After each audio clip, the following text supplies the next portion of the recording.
Anong balita?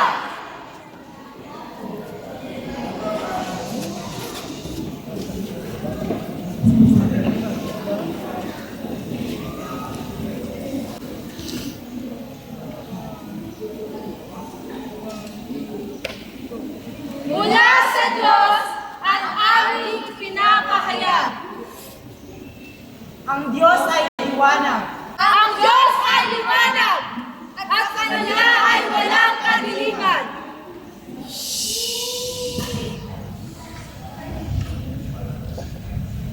Maglasing ka! Hindi mo naman kaya yan.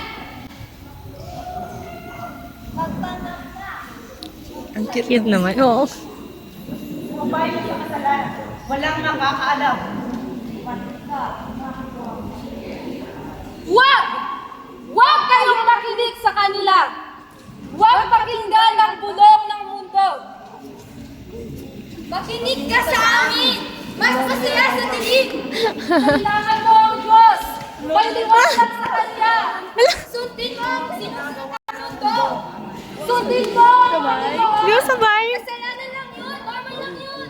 Ang kasalanan ay sumisira! Ang Diyos ay nagbibigay buhay! Tama na! Wow! Wow! Paniniwalaan! Sino ang paninindigan? Ang mundo ba? Ang Panginoon! Wow! Sabay! Go! Sabay! Ang kapanlilang na bawat ng mundo ay walang kapangyarihan sa liwanag na dala ng bawat puso.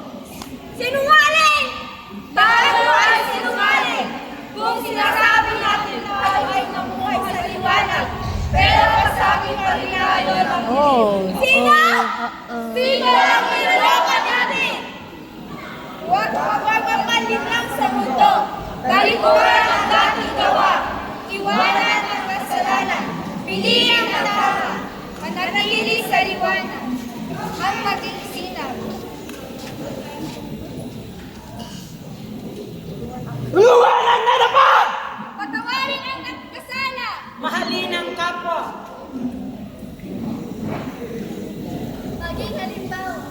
Sa buhay. Cutie! At katotohanan. Go, Kyle! Pakita! Ang liwanag. Maging ilaw ng sanlibutan. Sa puno-puno ng dilim. Tayo ay tinatawag upang maging sinag. Sapagkat ang liwanag ay hindi kailanman matatalo ng kadiliman. Kapag may Diyos, may pagbabago.